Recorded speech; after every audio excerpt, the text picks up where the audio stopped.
अस्सलाम वालेकुम बच्चों आज इस चैप्टर के अंदर जो ये वीडियो है इसमें मैं तुमको डेप्रिसिएशन के मेथड्स बता रहा हूँ, ठीक है। यानी इसमें मैं तुमसे डिस्कस करूंगा उन बच्चों के लिए खास के है जिन बच्चों ने अभी मुझे बाद में ज्वाइन किया है, और इसमें हम पढ़ेंगे मेथड्स ऑफ डेप्रिसिएशन। याद रखना जिन लोगों का इंटर कॉमर्स से है उन्होंने ये चैप्टर चूंकि पिछले साल भी पढ़ा होगा, तो इसके लिए जरूरी है कि आप देख लो कि आपके पास टोटल यहाँ उन्होंने 4 मेथड पढ़े थे, इसमें अब 5 मेथड्स हैं। एक पहला मेथड जिसको हम कहते हैं स्ट्रेट लाइन मेथड, ठीक है। दूसरा मेथड यहाँ पर आता है जिसका नाम है वर्किंग आवर मेथड, ठीक है। हाँ बेटा सही नजर आ रहा है, बिल्कुल वीडियो सही जा रही है, ओके। थर्ड मेथड में आ जाता है आपके पास यूनिट आउटपुट या प्रोडक्शन मेथड, ठीक है, प्रोडक्शन मेथड। इसके बाद चौथे नंबर में हमारे पास है जिसको कहते हैं diminishing balance method, diminishing balance method.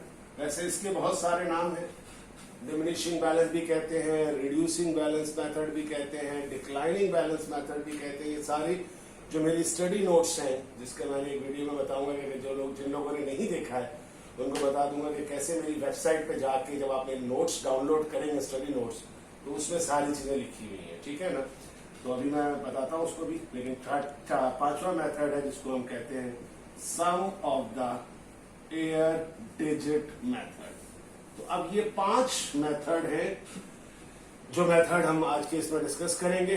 पहले स्टेज में या पहला जो हम काम करेंगे उसमें हमारे पास ये 3 मेथड मैं पहले डिस्कस करूंगा, और इन 3 मेथड्स को समझने के लिए आप इतनी देर में क्या करेंगे कि आप हमारे स्टडी नोट्स के जो कि मेरी वेबसाइट पे मौजूद है, और उस वेबसाइट का वैसे तो आपको लिंक भेज दिया भी होगा, मैंने भेज दूंगा, लेकिन आप क्या करेंगे गूगल के उसमें लिखेंगे sites.google.com/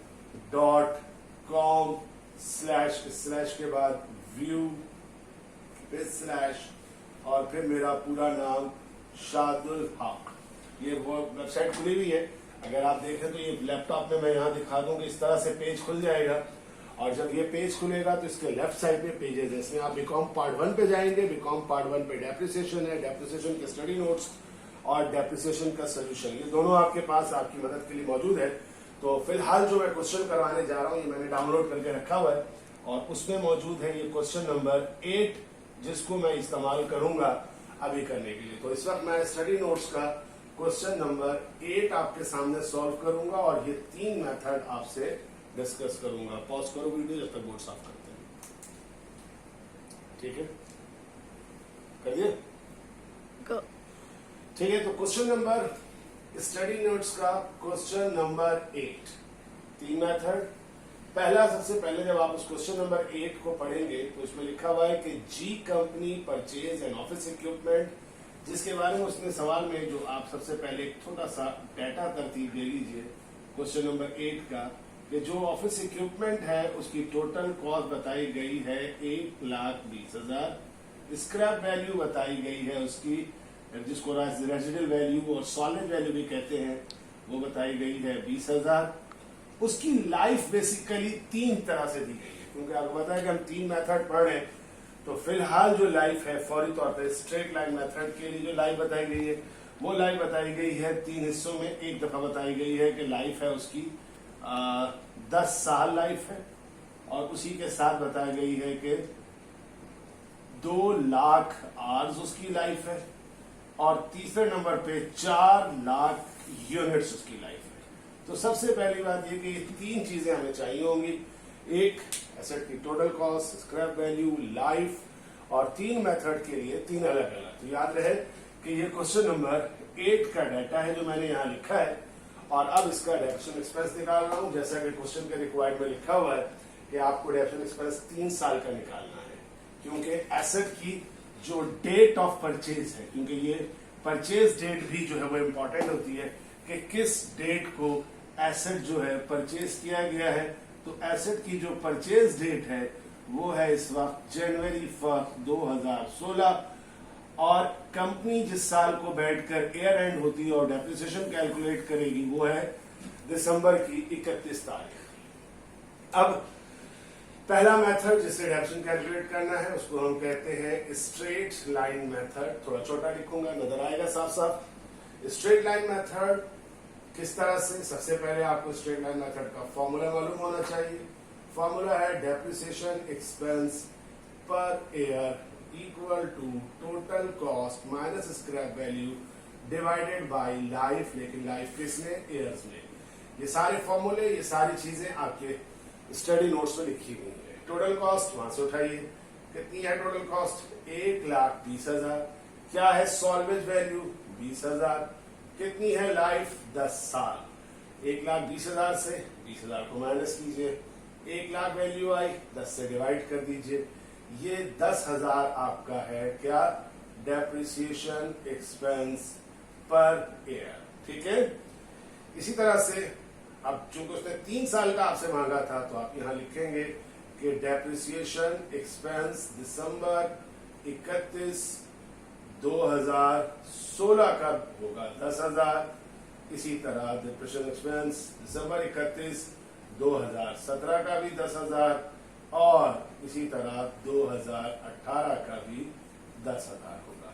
तो स्ट्रेट लाइन मेथड में हमेशा डेप्रिसिएशन जो है वो एक साल जो निकलता है वही सेम रहता है। तो याद रहे स्ट्रेट लाइन मेथड में ये फॉर्मूला इस्तेमाल होगा, ये कॉस्ट आएगी डेप्रिसिएबल कॉस्ट। और ये यहां पर याद रखिएगा चूंकि स्ट्रेट लाइन मेथड में हर साल डेप्रिसिएशन सेम रहता है, इसीलिए इसको एक और नाम भी देते हैं और वो एक नाम देते हैं फिक्स्ड इंस्टॉलमेंट मेथड। तो कभी अगर आपसे कहते हैं फिक्स्ड इंस्टॉलमेंट मेथड तो इसका मतलब कोई दूसरा नहीं है, यही स्ट्रेट लाइन मेथड इसका मतलब है।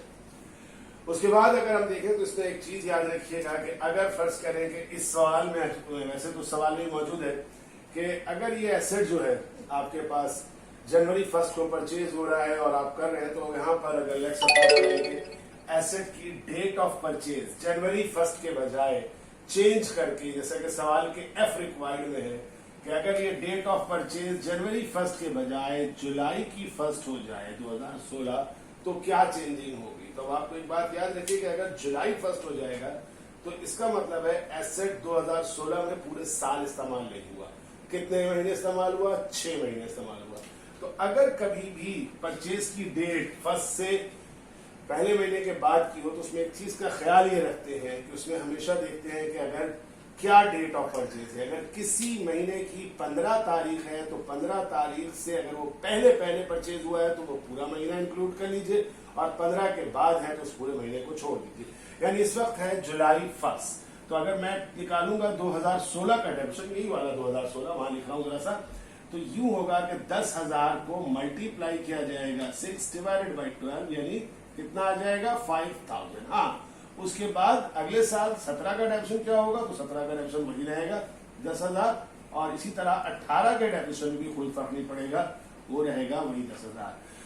तो पहला साल खाली डिस्टर्ब होगा। मगर एक दफा फिर रिपीट कर दूं कि जो डिस्टर्बेंस है वो इस तरह से होगी कि अगर जुलाई 1 है तो पूरा 6 महीना, लेकिन अगर जुलाई के बाद 15 तारीख तक की डेट तक जुलाई का महीना काउंट होगा, लेकिन अगर 15 के बाद की डेट होगी 15, 11, 15, 16, 18, 20 तो जुलाई को काउंट नहीं करेंगे और 6/12 की जगह क्या आएगा 5/12 आएगा। यहीं पर याद रखिए कि डेप्रिसिएशन को रिकॉर्ड करने की अगर कहे कि डेप्रिसिएशन रिकॉर्ड करो तो डेप्रिसिएशन को रिकॉर्ड करने की जो एडजस्टिंग एंट्री है वो ये है depreciation expense debit allowances for depreciation credit. कितने अमाउंट से, तो पहला साल का अगर ये वाला तरीका था तो आप 10,000 से बना देंगे एंट्री, और अगर उस तरह से था यानी कि 20 जुलाई में था तो आप उसमें पहले साल की 5,000 से बनाएंगे। ये एंट्री बनेगी दिसंबर 31, 2016 को। इसके बाद सेम यहीं पे अगर एडजस्टिंग एंट्री के साथ क्लोजिंग एंट्री बोलेंगे तो सेम डेट को 2016 को क्लोजिंग एंट्री होगी expense and revenue summary debit depreciation expense credit, और वो भी 10,000 से बनेगी। इसी तरह यार आप बात समझ लीजिए कि आपके पास 17 में भी यही 2 पेयर बनेंगे, इस अमाउंट से 18 में भी यही बनेंगे। तो क्वेश्चन नंबर 8 का जो पहला स्ट्रेट लाइन मेथड है वो पूरा सॉल्व किया हुआ मौजूद है। अब यहाँ पे स्ट्रेट लाइन मेथड कंप्लीट होता है। अब आप इसको मजीद देखने के लिए या सही सोल्यूशन देखने के लिए हमारे वेबसाइट के अंदर क्वेश्चन नंबर 8 का पूरा सोल्यूशन देख सकते हैं। अब स्ट्रेट लाइन मेथड हो गया, तो इसके बाद नेक्स्ट मेथड की तरफ जाता हूं, थोड़ी देर के लिए पॉज करते हैं। अब दूसरा मेथड जिसको हम नाम देते हैं वर्किंग आवर मेथड। देखो असल में कभी कभी ये समझ में आता है कि डेप्रिसिएशन के इतने मेथड क्यों हैं। तो बाद औकात चूंकि फिक्स एसेट अलग अलग किस्म के होते हैं और फिक्स एसेट जब अलग अलग किस्म के होते हैं तो उन सब के मेथड्स हमारे पास डिफरेंट आ जाते हैं।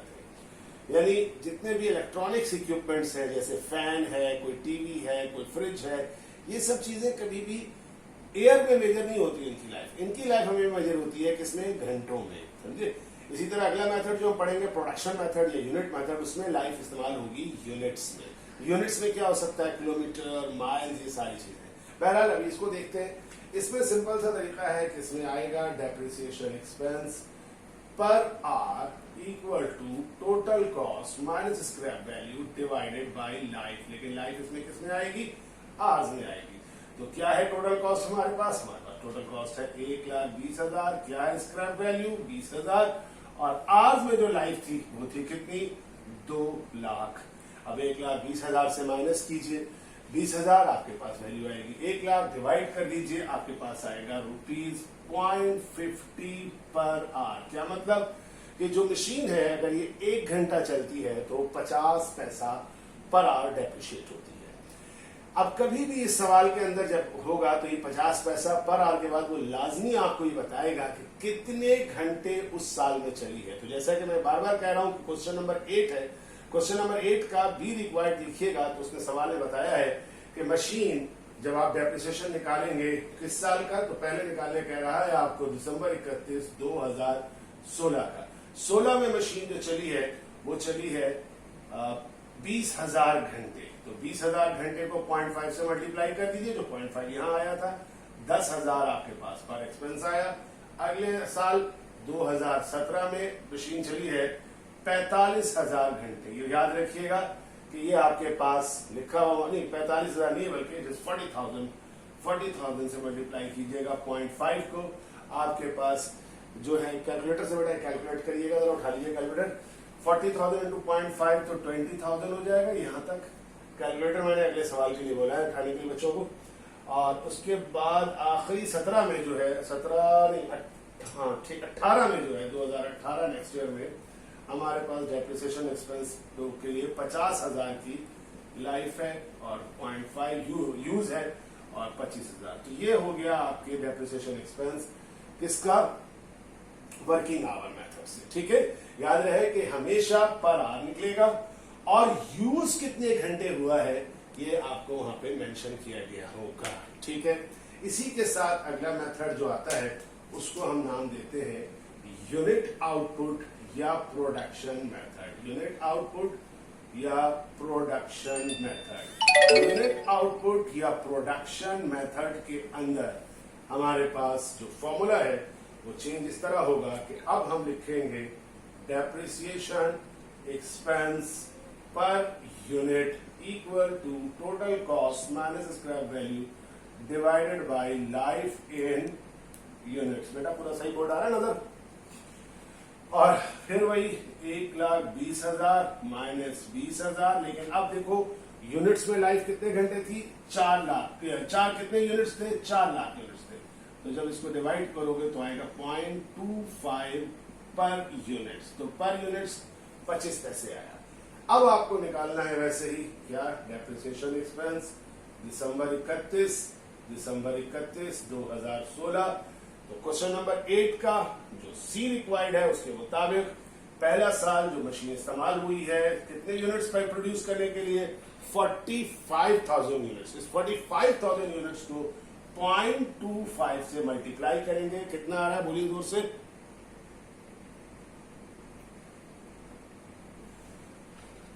11,250। इसकी वैल्यू आई 11,250।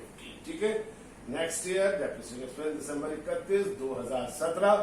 फिर क्वेश्चन नंबर 8 का सी पॉइंट पढ़िए। तो 17 में 60,000 इस्तेमाल हुआ, 60,000 इंटू 0.25, इसको मल्टीप्लाई कर दीजिएगा तो मेरा ख्याल है ये 15,000 आना चाहिए। बेटा कंफर्म कर दीजिएगा आप, 15,000। उसके बाद 2018 में आपकी वैल्यू है कितनी डेप्रिसिएशन एक्सपेंस की, कितने यूनिट चले? 70,000। सही है बेटा, ये 15,000? यस। 70,000 मल्टीप्लाइड बाय 0.25 कितना आ रहा है? 17,500। 17,500। तो याद रहे पिछले पहले मेथड में हमने देखा स्ट्रेट लाइन मेथड, जिसमें लाइफ ईयर में इस्तेमाल हुई थी, वर्किंग आवर में आवर में इस्तेमाल हुई, यूनिट में इस्तेमाल हुई। ठीक है, और बस एक चीज का ध्यान रखिएगा, सिर्फ और सिर्फ वो है कि जुलाई 1 को कभी भी जो अगर मंथ शुरू की डेट ऑफ परचेज का इफेक्ट अभी तक सिर्फ स्ट्रेट लाइन मेथड में आया और किसी मेथड में, अगर इस मेथड वर्किंग आवर हो या यूनिट आउटपुट हो, तो इसमें मशीन कभी भी परचेज हो, किसी डेट पे भी परचेज हो, मशीन का डेप्रिसिएशन में कभी भी आप इसके आगे 6/12, 5/12 नहीं करेंगे। उसकी वजह यह है कि इन मेथड्स में ऑटोमेटिकली अगर मशीन बाद में परचेज हुई है तो इसकी घंटे जो है या जो आवर्स हैं वो खुद को खुद कम हो जाएंगे, लाइफ का यूनिट कम हो जाएंगे, इस्तेमाल कम हो जाएगा। तो नहीं, तो सिर्फ स्ट्रेट लाइन मेथड में वो होगा। हाँ, एंट्री चाहे स्ट्रेट लाइन हो वो सेम बनेगी जो मैंने पिछले मेथड में बताई। कौन सी entry? Depreciation expense debit, allowances for average credit. तो ये 3 मेथड हो गए। अब एक और वीडियो होगी जिसमें हम बाकी 2 मेथड करेंगे। ठीक है, that's all for this video. Next video के लिए बात कीजिएगा।